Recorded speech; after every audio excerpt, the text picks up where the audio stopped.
So to start this episode off with the first game, we're going to talk about Carthage. Designed by Luke Seinen, artist is Luke Seinen and Sheena Seinen, and it's published by SAS Creative. So Carthage is a gladiatorial game where you have a miniature, each player does, and you're playing in this hexagon grid style combat arena, and you're basically just trying to kill each other. The catch is you are playing kind of a deck builder, so you start with so many cards, much like most deck builders. Once you spend all those, you redraw from your discard pile after shuffling, and you can buy new cards in between rounds, basically. So got the rule book here just so I don't forget anything. I'm not going to go super into detail. This isn't how to play the game. It's just kind of an overview. But basically, the game is going to start off with a little bit of setup where, like I said, it's just a hexagon grid.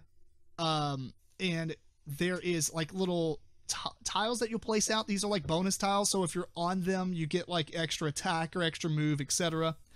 Or extra glory. Glory is what you're going to use to buy cards in between rounds. So basically, you're going to start off pretty much in like the corners. I say quotes because it's a hex. There's really no corners, but you're going to start off kind of evenly or away from each other. There is a little bit of placement and setup on that.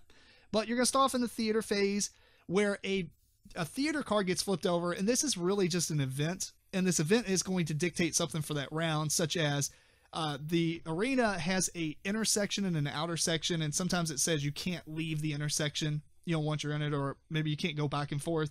There's some that will say like, whoever does the best this turn in this one specific thing might get extra damage or might heal or get glory. There's a whole bunch of it. It's a huge deck. After that, you're going to go on to the action phase where each player will draw 5 cards. Like I said, these cards aren't really text. They're just ability icon looking things. And you're going to do them from left to right. You're going to do damage to somebody. You can move around spaces. You can do like push effects. So once you hit it, or strike effects or whatever it's called. So once you hit them, if you hit somebody, it'll trigger this other ability, which will usually knock them back or do something like that. And so you're going to get 5 cards. And then in player order, at the beginning of the game, you determine who's first player, and this will change. You're going to play 1 card, perform everything on that card, and then it's going to be the next player's turn. Unlike most deck builders where you're going to play all 5 cards on your turn, and then it's next player, you're just playing 1. That goes face up in front of you, and then say, for instance, us 3 are playing, then Matt would go play a card, Eric would go play a card, and then it would be me, and we would just keep going around until we've all played all our cards.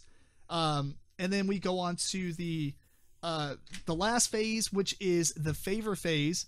The favor phase, you're going to be able to spin the favor, like some of the cards you play will generate favor. Some of the tiles on the board, little special spots, will generate favor for you. And you're going to spend these on a couple of different options. There's a row of action cards that you can buy and put into your discard pile, and you'll get those or whatever. You can initiate, which will change the starting player. You can focus, which will remove a card from the discard pile of the player's deck, so you can thin your deck essentially. And then there's the evaluate action, which you can that just wipes the board clean of the action cards that are available to purchase. You'll put new ones out. And then lobby. Lobby will allow you to go through the discard pile of the event deck and put one back on top. Remember how I said that some of these theater cards will allow whoever does the best in one thing that round to get a bonus? Maybe you're going to be doing really good next round on something, so you might lobby that card back on top. Obviously, multiple people can lobby, so as they get stacked back on top, it's only the next card that's going to flip out during the theater phase, and you keep going until pretty much everyone's dead. So, except for you, or if you're playing teams, you can, obviously play until one team is survived. And in the book, there are different scenarios. There's a ton of advanced modes and extra stuff. There's equipment cards that you can have. Every character is pretty much the same. They start with the same cards. They have no abilities or whatever. The equipment cards you put out in front of you, I think there's 3 or 4 for each character, and those are different for every character, so it kind of gives it a little bit of thematics to it. Essentially, it kind of matches the weapons that the models have and stuff. There are extra theater legend cards. Really, these are just like the same thing, but with slight text on them sometimes. There are, what was that last thing? Oh, one of the coolest ones is there's a huge deck of these extra cards that you put there in the favor phase. So like instead of just like lobbying and things like that, you can put out new cards that change dramatically the way the game not really plays, but what you can do. So there's like instead of buying action cards, you can actually buy this new card that allows you to heal, or buy this other card that allow you to do other things. There are so many of them. I think there's like 30 of them or something in a deck. Lastly, there is some of the arena beasts, and this is like basically if you die, you can turn into one of the beasts and enter the game and still play, because this game is a free-for-all game, so it plays up to 5 players. And if one of you dies, then you're sitting out because you're eliminated, and you can turn into a beast and kind of still play along with the game. And there's some other stuff, but we're not going to go straight into all the rules. But I am going to start off with that part, which is why I saved it for last. This game, okay, it's a huge game of king making if you play this game free for all. Because if you're playing at 5 players, you can sit around, you can fight. Like me and Nat can be fighting. Then I take out Matt, and then Eric comes up and just kills me. But you didn't do anything besides sit off on the side, just kind of move back and forth and generate glory. Now, obviously, some of that's based on the cards you're drawing. Some of the cards may enhance your glory if you're close to them and hit them, so you might get extra glory for hitting somebody. So maybe you're not generating as much as other people, but the beast. I just want to bring that up and get it out of the way before I forget. The beast, actually. It's disappointing because I thought the beasts were going to be kind of a third party thing that was like sitting out there, and if you get too close to it, they might slash at you. Right. But it seems like, it's just there for eliminated players to play, but they can't really win the game. I guess if you're playing teams and you bring in and somebody dies and you bring in a beast so they can just keep playing. If your teammate wins, I guess you can still win. But if it's a free for all, you basically become a huge kingmaker. Right. Yeah. You basically go after the person that just took you out. Yeah. And I'm not saying it's not a fun concept, right? There's always a difference between fun and entertaining and game design. So from a game design perspective, meh, I don't like it. I wish it was more of a, not the game, I'm saying just the arena beast. I wish it would have been cool to have like little tokens or, well, I guess it does have markers or whatever, but have it to where like there's like an automated thing. You can have a lion and you can push each other into the lions. Yeah. And from what I see on the cards as well, we didn't use it because we did 2 versus 2, but it looks like you can move 3 and hit. That's your action every time it comes to you, the arena beast. With the arena beast, yeah, Right. They're very linear and doing the same thing over. Like the ram can like run in a straight line and hit somebody, but that's all it's doing is it has to run in straight lines. So.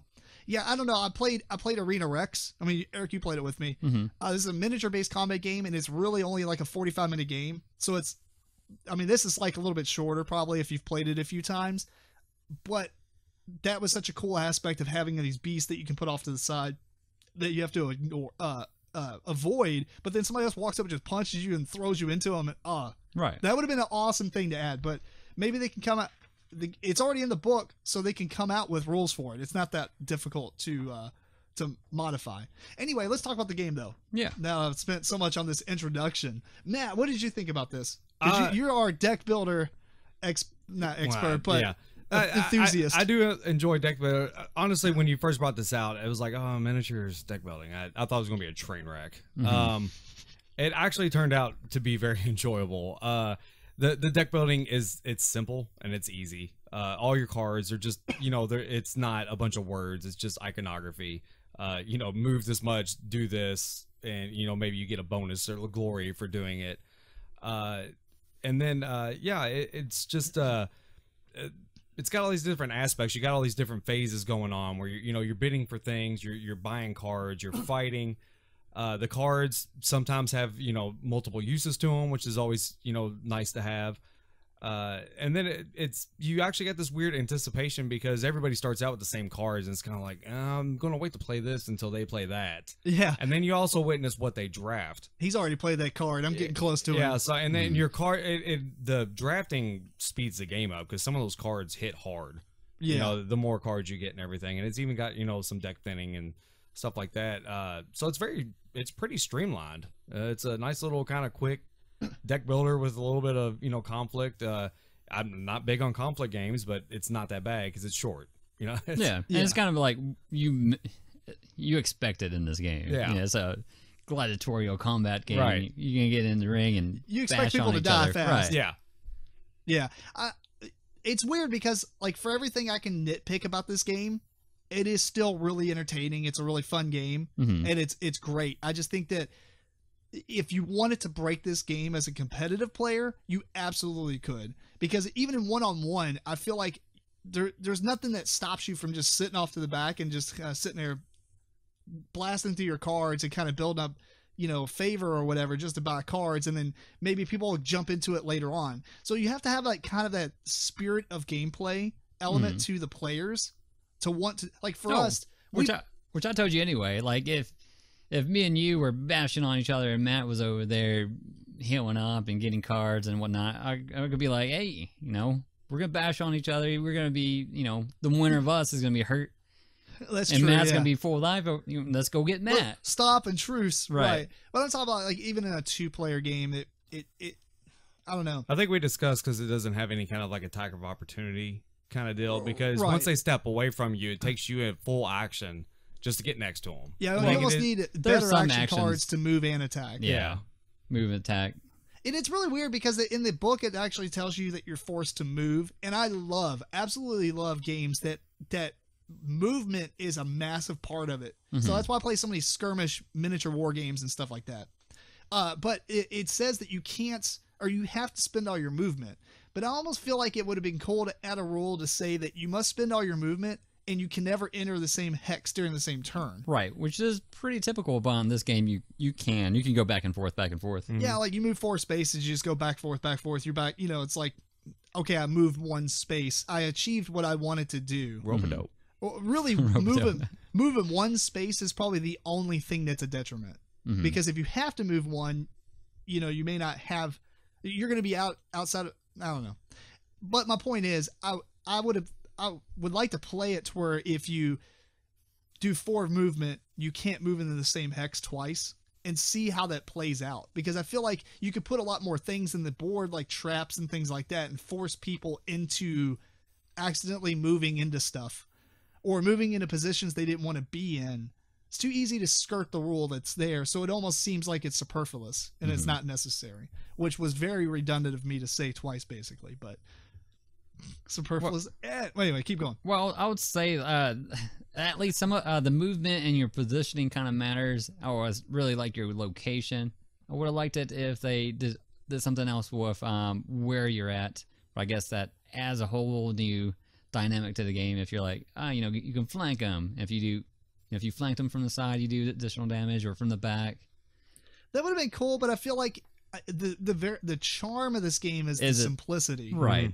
And so that's why I teeter-tot on how much more do I want to nitpick it about certain things. Right, but then it'll lose that. Right. Because it is a game that you can get people that aren't into skirmish games and miniature fighting. It's simple enough for them to get in. Oh yeah. And the iconography is pretty good, where you can understand all the cards. Yeah. I actually kind of think about taking this to our Boards and Bites event at the pub or whatever, and seeing if people will, just Give it a random go. people will play it and Right. see what they think about it. Yeah. So you're right. Yeah. I mean, this is definitely a combat game that pretty much is a family weight game. Right. There's not a lot going on.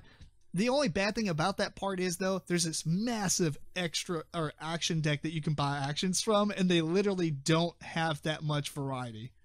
And so that's kind of disappointing. I mean, there is like a small module that came with it that I just immediately added. So there are a couple of cards in there that have like some text, but it'd almost be cool if it had a little bit more special abilities rather than just straight up, 3 movement, attack twice, and gain 3 glory. And it kind of, some of the costs of cards kind of concern me. Like, I feel like some things were costed appropriately. Some things were like way cheap for what you get to do with it. Yeah. So, but I mean, it's weird because the game's so quick, fun, and easy that it kind of drowns some of that concern out. So I don't know. I really like that. I like the, what y'all think about the art style? Let's just move on to that real quick. I was going to say that as well. It's simplistic without being bland. And yeah, I liked it a lot actually. Yeah. Yeah. Initially seeing the front of the box and stuff, I'm like, eh.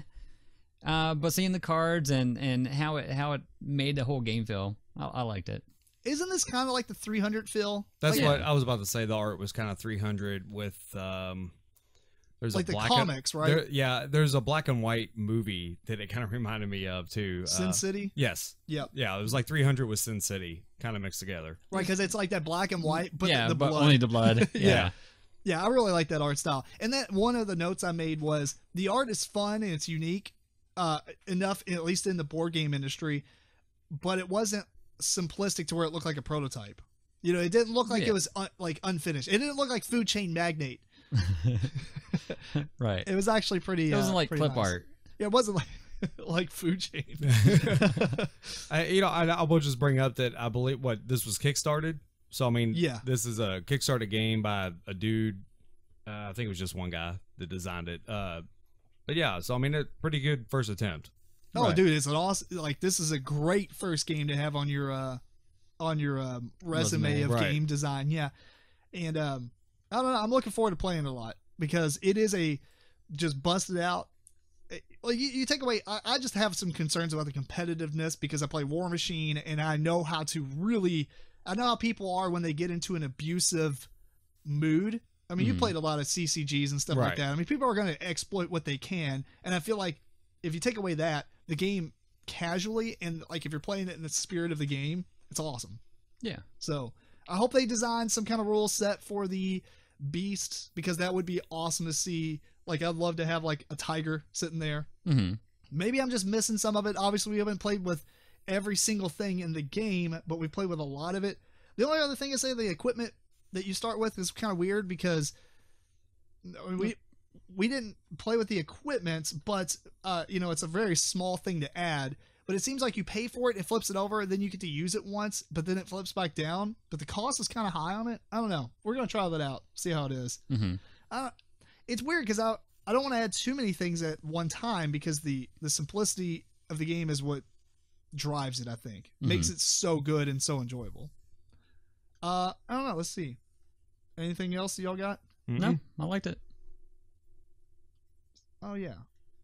Blah blah blah blah blah. Yeah, I pretty much went over everything I had. So anyway, that is Carthage. If you are interested in it, check out online. I'm sure it's. I don't know if this game is in stores yet. Actually, I know they have a link on their webpage where it is available online. That's fair.